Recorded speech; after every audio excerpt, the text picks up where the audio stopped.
Shalom a todos, shalom amigos, internautas, um abraço aí para o Rabin Shai, Rabbi Malka, todos os líderes presentes nessa sala, conhecida como Sinagoga Virtual Talmidei Torá.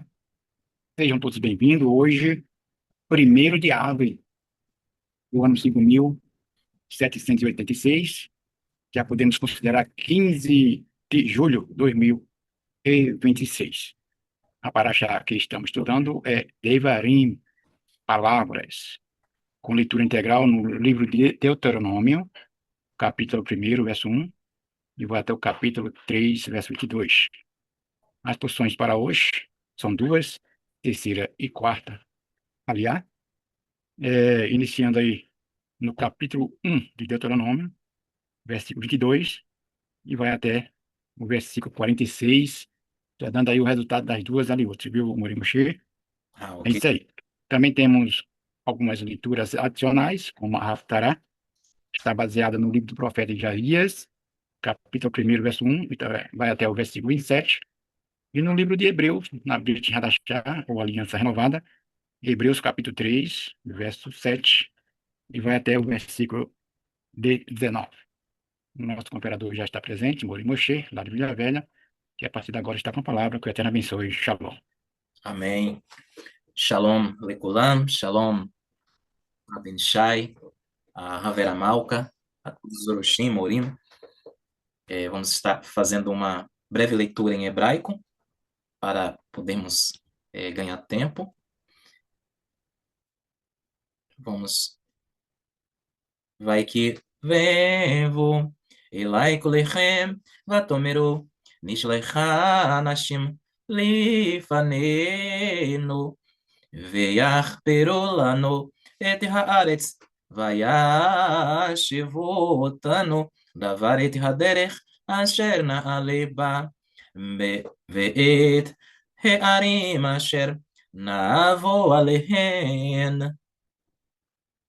Vamos prosseguir com a leitura em português, a partir da terceira aliá. Então todos vós chegastes a mim e disseste: mandemos homens diante de nós para que nos espiem a terra e de volta nos ensinem o caminho pelo qual devemos subir e as cidades que devemos ir. Isso me pareceu bem, de modo que tomei de vós 12 homens, de cada tribo um, e foram-se e subiram a montanha e chegaram até o vale de Escol e o espiaram e tomaram do fruto da terra nas suas mãos e nos trouxeram e nos informaram dizendo: boa é a terra que nos dá o eterno nosso Deus. Porém vós não quisestes subir, mas fostes rebelde ao mandado do eterno vosso Deus e murmuraste nas vossas tendas e dissestes: porquanto o eterno nos odeia e nos tirou da terra do Egito para nos entregar nas mãos dos amorreus para destruir-nos. Para onde subiremos? Os nossos irmãos fizeram com que se derretesse o nosso coração, dizendo: maior e mais forte é este povo do que nós. As cidades são grandes e fortificadas até os céus.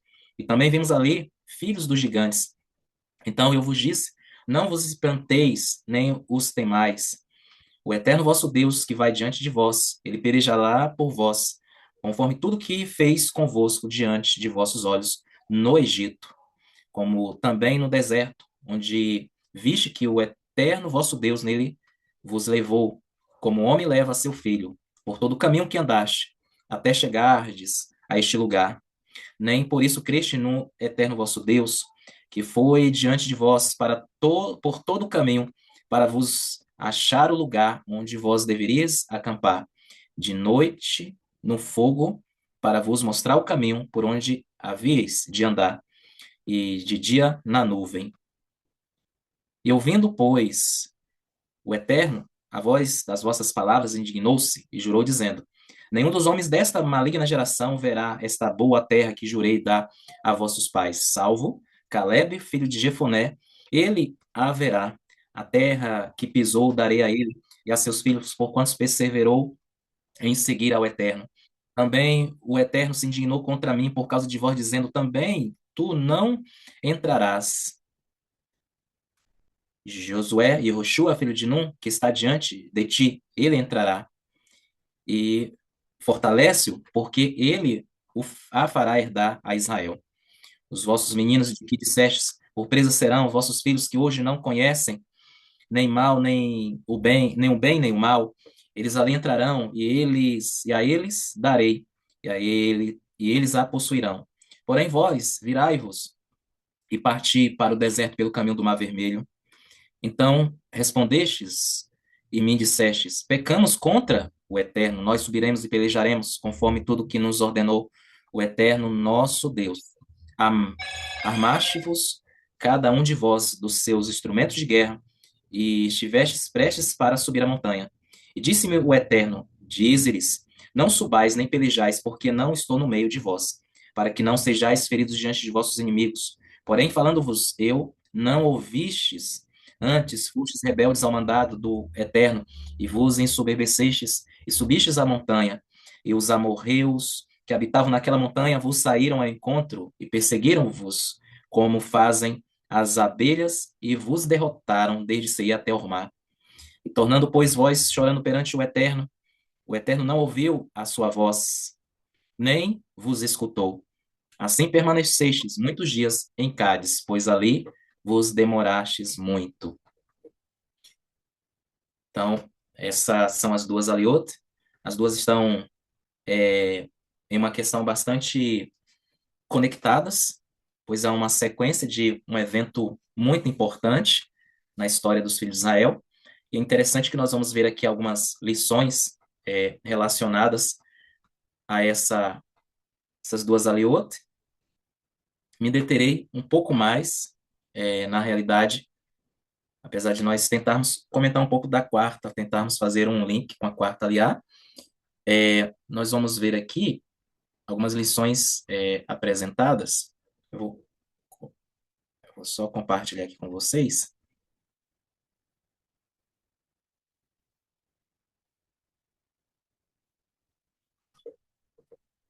A fim de que fique um pouco mais didático, apresentar para vocês o PDF que está aqui em tela. Interessante nós retornarmos apenas um pouco a um versículo anterior, pelo menos, pois nós vemos uma palavra inicial no versículo 21, que é a palavra re'e. A palavra re'e, que geralmente é traduzido como eis aqui, né? Na realidade, essa palavra ela tem um significado de olhe, veja, preste atenção, foque. E o que deveria ser focado nesse quesito, já que o escritor ou o próprio personagem ali narrado, dito, que seria Moshe, ele está querendo chamar a atenção justamente acerca do conteúdo daquilo que o Eterno fala exatamente no versículo 21. Então, a questão é que os filhos de Israel tiraram foco daquilo que o Eterno falou e começou a variar em suas mentes aquilo que ele não havia dito e também as suas próprias concepções. E então, isso trouxe um grande prejuízo para os filhos de Israel. E assim também nós aprendemos com esta realidade. Pois quando nós tiramos o foco daquilo que o Eterno falou, acaba que começa a haver ideias que não estão na Torá, concepções, crenças que o Eterno não disse na sua instrução, na sua Torá. Então é muito importante tomarmos essa palavra para nós. Inclusive, se nós analisarmos a chamada pictografia desta palavra hebraica, ela é muito interessante, porque cada letra ela traz um significado de comando, de domínio sobre as nossas vidas. Por exemplo, se a gente pega a letra Resh, que seria a primeira na sequência, vou circular ela aqui, a letra, Resh, ela na antiguidade era chamada de Rosh, no hebraico anterior ao exílio babilônico. Após o exílio babilônico, essa consoante, ela passou a ter o nome de Resh, mas por trás tendo o mesmo significado. E nesse caso, o significado de cabeça, ou seja, que é justamente esse membro que comanda todo o corpo. E, portanto, esse membro, de maneira figurada, é usada como no sentido de líder, no sentido de aquele que conduz. A segunda consoante é a consoante Aleph, a primeira consoante do alfabeto hebraico. Essa letra também ela indica força, poder. Então, comando, força ou e poder. E a última letra da palavra re é a letra re, que no hebraico moderno perdeu-se a pronúncia, né? Por isso alguns, por exemplo, vão falar Elohim, outros vão falar Elohim, ou seja, porque a letra re, é, com o passar do tempo, ela não foi mais utilizada como uma consoante gutural, que é falada, né, dando essa ênfase na gutura ou na garganta. Mas no hebraico bíblico permaneceu com esse mesmo som de um R leve, exceto no final da palavra, como nós temos aqui. Então, e essa letra também tem um significado. Essa letra tem o mesmo significado da palavra re, que seria veja ou eis, preste atenção. Então, o versículo 21, ele começa justamente trazendo a ideia do que deve ser focado e justamente naquilo que o Eterno falou. O versículo, ele continua dizendo o seguinte, então a gente tem Re'enatan Adonai, ou seja, veja, foque, dê o Eterno, Elohecha, o vosso Elohim, o vosso Deus, Lefanecha. Lefanecha significa diante de você. Ou seja, o que, que está diante de você? O que, que o Eterno tem posto diante de você? É aquilo que você precisa focar. E às vezes a gente quer olhar para a direita, para a esquerda, olhar para trás, mas em que posição a nuvem, por exemplo, estava guiando os filhos de Israel? Ela estava à frente dos filhos de Israel, conduzindo, estava diante da face dos filhos de Israel. Portanto, o Eterno ele trabalha aqui nesse texto inicial a questão do foco. E muitas vezes o que acontece ao nosso redor, ao derredor, que é exatamente tirar o nosso foco. E quando nós perdemos o foco que o Eterno determina à nossa frente, é onde é, vem justamente as armadilhas pelas quais nós somos vencidos, que é o que acontece justamente nesse contexto aqui, um pouco que nós veremos mais adiante, né?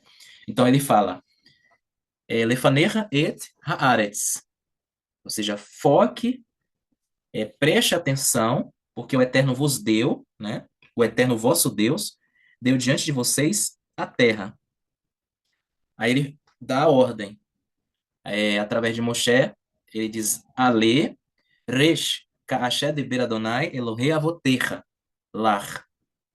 Ou seja, tome, suba, primeiro, suba, segundo, é, re, resh, tome posse, né, dela, Kaasher, conforme, como, ou seja, no mesmo molde, Kaasher, de Adonai, Elohei Avotecha, ou seja, conforme o Eterno falou, ordenou, de né, da ideia de, um falar de maneira enfática, de maneira poderosa, de uma maneira no sentido de trazer instrução, de ordem. Então fala exatamente isso. Aí ele fala alterar veal terrat, ou terrat. Ou seja, não tenha medo, não tenha medo, né? Alterar veal terrat. Terrat, geralmente traduzido aqui nas nossas versões como não te assustes, né? Agora, Terrat, na verdade, ela não é tão, não teria a mesma conotação do não temer, né? O temer, na tradução em português, é mais leve, é mais suave do que se assustar, que dá uma reação de um medo intenso, né? A ponto de ter uma reação é, bem demonstrada ali que a pessoa está com medo realmente, né? Mas essa última expressão, não te assuste, não te assustes, que é terrat, na realidade não seja destruído, não seja deteriorado. Por quê? Porque o medo, ele geralmente ele acaba deteriorando a nossa fé, destruindo a nossa fé, criando um detrimento em nossa fé e acaba destruindo a nossa conexão com o eterno. Por isso que a fé, ela é importante, né? E que no caso faltou aqui com relação a eles focarem e crerem no eterno. A partir do versículo 22, que é a terceira aliá em si, diz assim: Então todos vós chegastes a mim, ou seja, já tirou o foco, né? Porque o Eterno já havia determinado, conforme Moshe falou, conforme o Eterno disse a teus pais. Já havia uma palavra determinada desde os patriarcas. Deveriam se lembrar dessas palavras. E aqui no versículo 22 eles vão tirar o foco, porque o texto fala assim: Então todos vós chegastes a mim e dissestes: Mandemos homens diante de nós. Só que nós vamos ver aqui no decorrer é, que este envio não era da vontade divina. Vamos voltar até um pouquinho na Paraxá de Shelalechá, que fala sobre o envio dos 12 espias, para que nos espiem a terra e de volta nos ensinem o caminho pelo qual devemos subir e as cidades que devemos, a que devemos ir. Isto me pareceu bem a quem? A Moshe. De modo que de vós tomei 12 homens, de cada tribo um homem. A palavra usada, inclusive, é, aqui, voltando um pouquinho, né, o versículo 21, e conectando a esse versículo 22, o Eterno já havia, através de Moshe, dito, colocado essa instrução, de que a palavra hebraica conjugada aqui como Natan, do versículo 21, que diz que veja o Eterno teu Deus tem posto esta terra diante de ti. Então, a palavra por, colocar, seria a palavra Natan. Essa palavra Natan, ela está numa ação conhecida como ação completa. Se a gente for traduzir literalmente, seria que o Eterno é, vos deu completamente, plenamente, não uma parte dela, não apenas uma porcentagem, 50%, 60%, 90%, mas vos deu plenamente. Então, a ideia do Natan é chamada de verbo perfeito, ou também conhecido como completo, porque denota uma ação completa.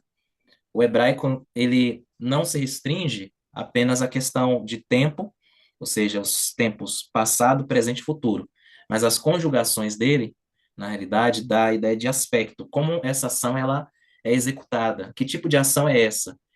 E não se restringe apenas quando aconteceu, mas qual é a característica dessa ação, justamente por causa da mente hebraica que vai enfatizar justamente essa questão. Então, aqui é uma ação completa. Então,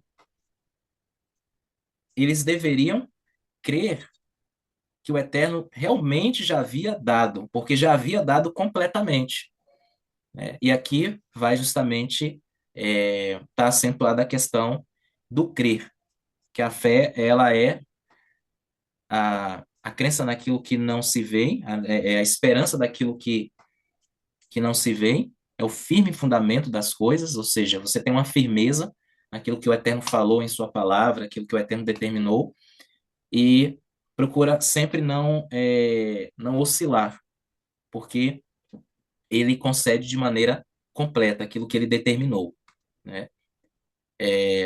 Outra questão que nós vamos ver aqui é que o caminho para os milagres quase sempre tem um ingrediente de cooperação e esforço humano. O Eterno faz uma promessa, mas o homem deve pagar um preço para poder ver o seu cumprimento. A maioria das promessas do Eterno precisa de cooperação humana para serem cumpridas. Ou seja, a terra tinha sido dada, mas eles precisavam fazer a sua parte, que era subir e possuir a terra, né? Então, Números registra apenas uma parte final de um processo cujas partes iniciais são registradas em Deuteronômio. Ou seja, aqui ele está falando justamente da ocasião em que os espias são enviados lá no capítulo 13 de Números, na Parashá de Shelah Lechá. Esse envio, inclusive, aliado ao, aos versículos 22 em diante, porque quem sugere o envio dos 12 espias, na verdade, é o povo, de acordo com o que nós lemos nos versículos anteriores, nos versículos 22 e 23. Então, a iniciativa aqui seria do povo. Agora, o que que o povo pede? É justamente aquilo que contrariava os princípios estabelecidos. Por quê? Porque nós vamos ver aqui algumas questões, um pouquinho mais abaixo, que vai justamente trazer isso de maneira mais plena. Então, enviar espiões é um sinal de falta de confiança no eterno. A mente natural normalmente quer ter certeza das circunstâncias antes de tomar uma decisão. A segurança que vem das circunstâncias naturais é enganosa muitas vezes, mas a segurança que vem das promessas do eterno é firme e não falha. Algumas coisas implicam no envio dos espias. Primeiro, verificar se a terra era boa, né? Então, voltando a Paraxá, conectando essa Paraxá com a Paraxá de, ou essa aliá com a Paraxá de Shelalechá, nós vemos que eles deveriam verificar se a terra realmente era boa, mas o que que o Eterno havia falado sobre essa terra, né? Nós vamos ver ali, aqui em Números 13 e 19, que diz assim: E como é a terra em que habita, se é boa ou má, quais são as suas cidades, se elas que eles habitam, se em arraiais ou em fortalezas. E aí o Eterno já havia dito, lá em Êxodo 3:8, portanto, desci para livrá-lo da mão dos egípcios, para fazê-lo subir daquela terra. A uma terra boa e larga, uma terra que mana leite e mel, ao lugar do cananeu, do Eteu, do Amorreu, do Perezeu, do Reveu e do Jebuseu. Outra coisa era verificar se a terra era fértil, que aí entra a questão, o mesmo texto do que o Eterno havia falado no 3:8 de Êxodo, que se usa a linguagem terra que mana leite e mel, além dela ser boa. Então tem essas outras características acrescentadas, né? Lá no 13:20, nós vemos que Moshe diz, ó, também como é a terra, se fértil ou estéril, se nela há árvores ou não, esforçai-vos e tomai do fruto da terra. E eram aqueles dias, os dias das primícias das uvas, sendo que o Eterno já havia falado que a terra era fértil, porque era uma linguagem usada, por exemplo, terra que mana leite e mel, fala das riquezas da terra, até da terra fluía essa riqueza de produção. Rashi, ele diz, por exemplo, que o leite flui das cabras e o mel emana das tâmaras e dos figos. O mel também era reconhecido, ou era conhecido como parte doce dos frutos, né, que era chamado de devash em hebraico. Ou seja, a palavra mel, no 3:8 de Êxodo, é a palavra devash, que se refere aos frutos da terra. Não seria o mel de abelha, se refere os doces, o doce fruto da terra, que a terra produzia. Então, outra questão que implica é que Israel queria que os espias lhes ensinassem o caminho. Quem ensinaria o caminho para os filhos de Israel? Ou como é, o Eterno já estava fazendo, ensinando o caminho, direcionando por onde eles deveriam ir. Ele diz o seguinte, lá no 1:22 de Deuteronômio, diz assim: Então todos vós chegastes a mim e dissestes: Mandemos homens diante de nós, para que nos espie a terra, e de volta nos ensine o caminho pelo qual devemos subir, e as cidades que devemos ir. Quem guiava o povo até a terra? O próprio Eterno lhes direcionava. Assim como desde a saída do Egito, o Eterno já demonstrou ali eles sendo guiados. Ali, logo no capítulo 13 de Êxodo, vai dizer que o Eterno os guiava de dia e de noite, numa coluna de fogo durante a noite e uma coluna de nuvem durante o dia, a fim de que caminhassem de dia e de noite, porque tinha os desafios do dia e os desafios da noite, assim também como nós enfrentamos no nosso dia a dia. Existem os desafios no sentido figurado do dia, o calor intenso, e o calor geralmente traz fadiga, cansaço, ou seja, de maneira figurada, é aquilo que pode nos trazer cansaço, desânimo, esmorecimento. E a noite é extremamente fria, ou seja, aquilo que quer gelar a nossa fé, esfriar a nossa fé. Então, a presença do Eterno, ela traz a proteção para que a nossa fé não seja fadigada e nem seja também esfriada. Então, é uma representação para que caminhemos de dia e de noite, ou seja, continuamente, ininterruptamente. Porque qualquer momento que nós paramos de caminhar, é justamente nós abrimos uma porta ou várias portas para que o desânimo aconteça. Por isso que é importante aquilo que Shaul Rachalia disse: sempre firmes e constantes, sempre abundantes na obra do Eterno. Então, o próprio Eterno lhes direcionava, a fim de que os mesmos não esmorecessem, pois a sua presença cativava os filhos de Israel. No 1:26, nós vemos que diz assim: vós não quisestes subir, mas fostes rebeldes ao mandado do Eterno vosso Deus. Então, nessa paraxá, Moshe destaca a importância de confiar em Hashem de forma muito especial. Ao mesmo tempo, vemos que ele está repreendendo o povo porque eles não depositaram sua confiança no Eterno. Apesar de todas as evidências de seu amor e toda a bondade que receberam. Esse texto mostra que o povo não queria avançar e tomar a terra pela fé. Ela nos ensina que a fé é uma questão de escolha.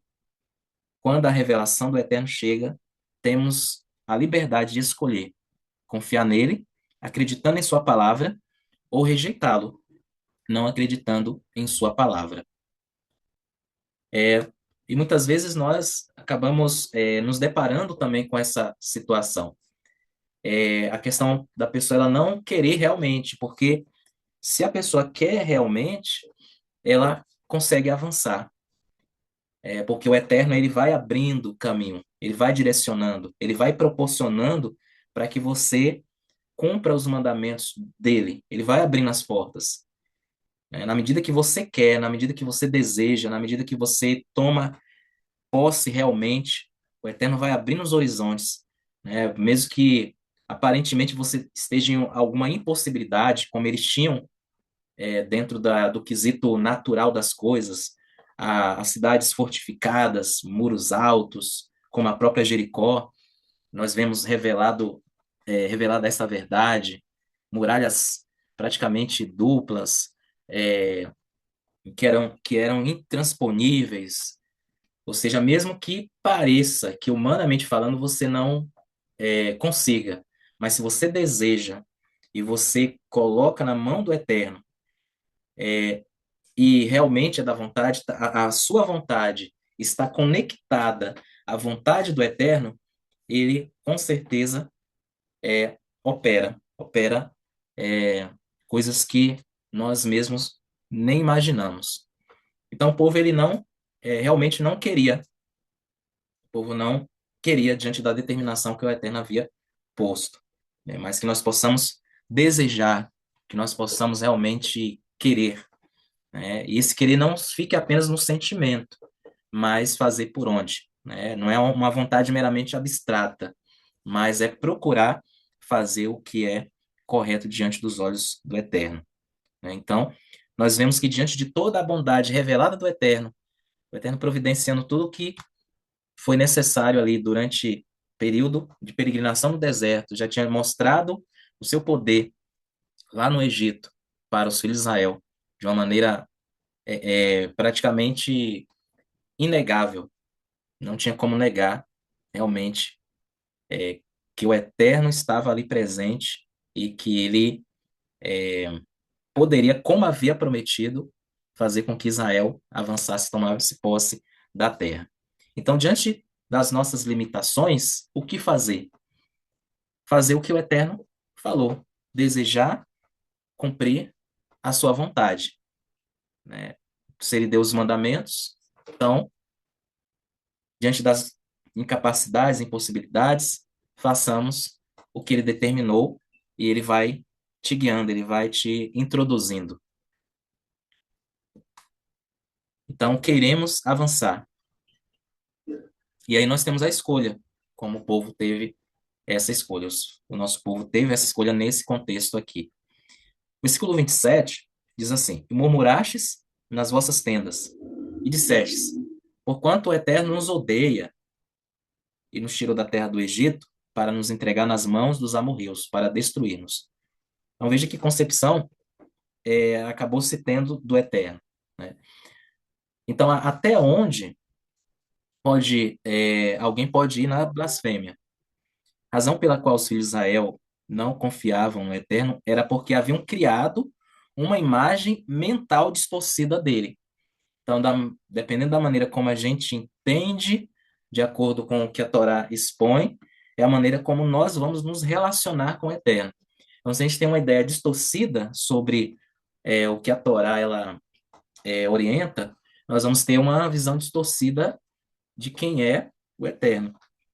Mas quando nós temos uma verdadeira visão, uma verdadeira concepção do que diz as Escrituras, ou que dizem as Escrituras, nós vamos ter uma imagem,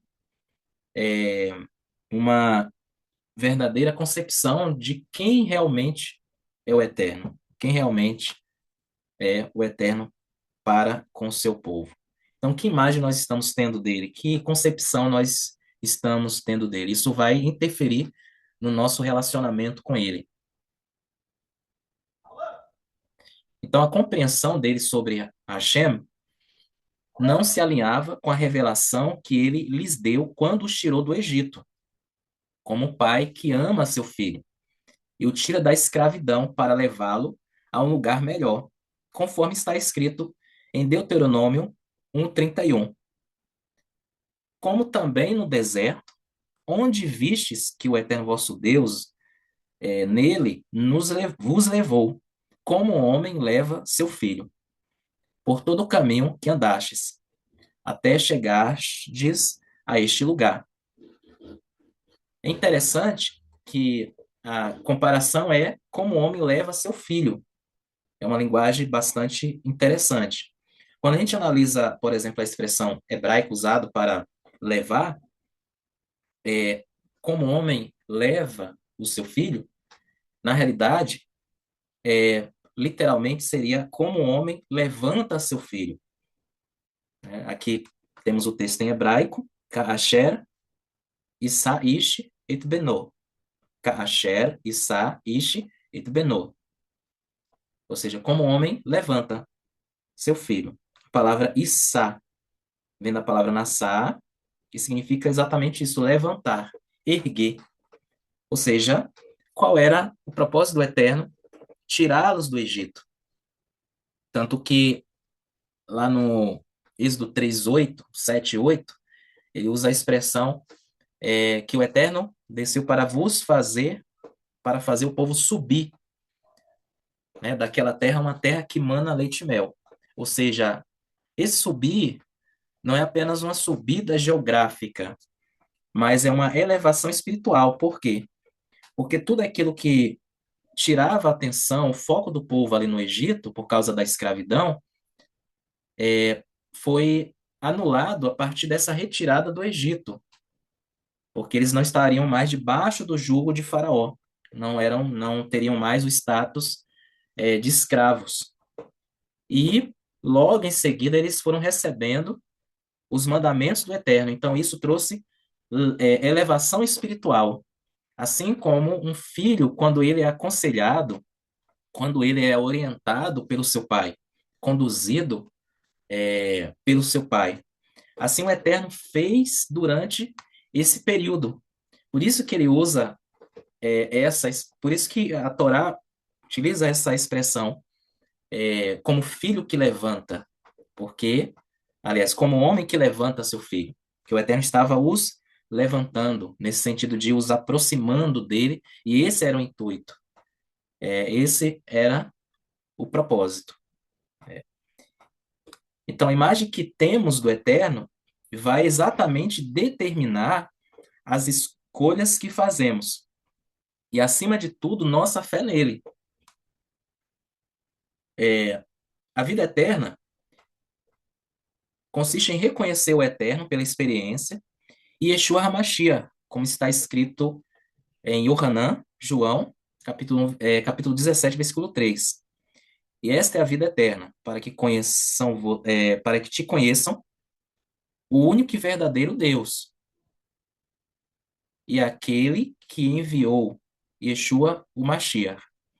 Ou seja, conhecer como o Eterno como o único e verdadeiro Deus, ou seja, não termos outras concepções desse Deus, como a doutrina da Trindade propõe, uma visão distorcida, não revelando que é o único e verdadeiro Deus, né? A Brit Hadashah, ela dá até traz essa ênfase, verdadeiro, justamente para se opor às concepções que possam distorcer, colocando um outro tipo de Deus através de falsas ideologias, né? E em Yeshua, que este verdadeiro Deus, revelado a Israel, enviou, né? Então, esses filhos de Israel tinham uma imagem totalmente distorcida do Eterno, que eles mesmos haviam criado, pois não levavam a sério a revelação que ele havia dado sobre si mesmo. Ou seja, muitas vezes nós mesmos que criamos, né, várias concepções, várias ideologias contrárias à vontade divina. Então, por isso, eles não conseguiram acreditar nele. Por outro lado, é possível que houvesse rebelião por trás das palavras deles. Aqui nós temos um outro detalhe. Apesar de, no fundo, saberem que o Eterno os amava, já que eles lhe mostrou isso desde o início, gostavam de discutir, provocar e falar mal. No versículo de número 32, diz assim: Mas nem por isso crestes no Eterno vosso Deus. É, aqui nós temos a palavra para crer, seria essa palavra aqui.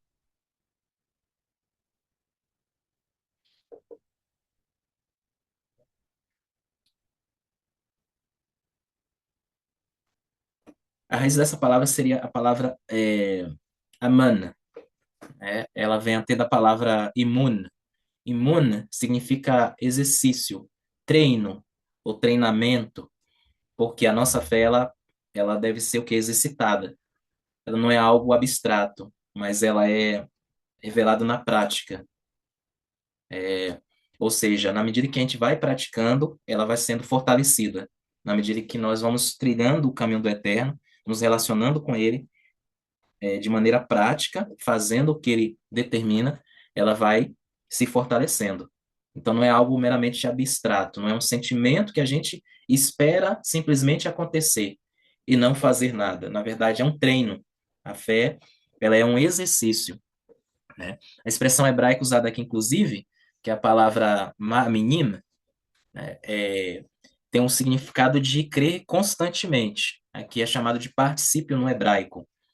O particípio no hebraico tem o sentido de um gerúndio no português, que seria andando, correndo, falando, e é uma ação atemporal, ou seja, ela não se restringe a apenas ao passado, presente ou futuro, como se ela estivesse limitada e fosse momentânea, mas aqui fala de algo constante, ou seja, fala desse exercício constante que nós devemos ter para que haja um fortalecimento no relacionamento com o Eterno. Então, nós vamos ver que essa mesma palavra, ela, além de confiar, além de significar acreditar, ela significa também retidão, significa lealdade. Então, o conceito de fé nesse caso, não é um conceito, o mesmo conceito de fé em grego, ou na visão grega, que é mais aquela atividade intelectual ou abstrata, um sentimento, sentir algo, mas é a prática, é o exercício. Então, a fé para um hebreu é, sim, depositar toda a confiança, mas relacionado a isso, adaptar a vida à pessoa em quem se deposita a confiança. Ou seja, é uma adaptação. Por isso que significa lealdade, além de crer, né? Significa ser fiel. Então, essa é a meditação que eu gostaria de estar trazendo aqui para todos nós e que o Eterno continue falando aos nossos corações por meio dessas palavras em nossas mentes, em nossos corações. Shalom a todos, que o Eterno continue vos abençoando grandemente. Retornando a palavra para Orochi Avishalom. Shalom, Moshe. Muito boa as explicações, as orientações, conselhos. É maravilhoso a gente ter esta oportunidade todos os dias, né, praticamente da semana, para ouvir a voz do Eterno, né? Isso é bom. Eu Amém. queria convidar o Orochi Nakirimo, está aí presente antes que você termine a gravação. Orochi Nakirimo, Estou aqui. o senhor poderia fazer uma tefilá para que essa oração Ah, fique dentro da gravação, por favor? sim, o importante porque mudou o nosso conceito de um, dois, três, né? É, Terminamos com uma tefilá.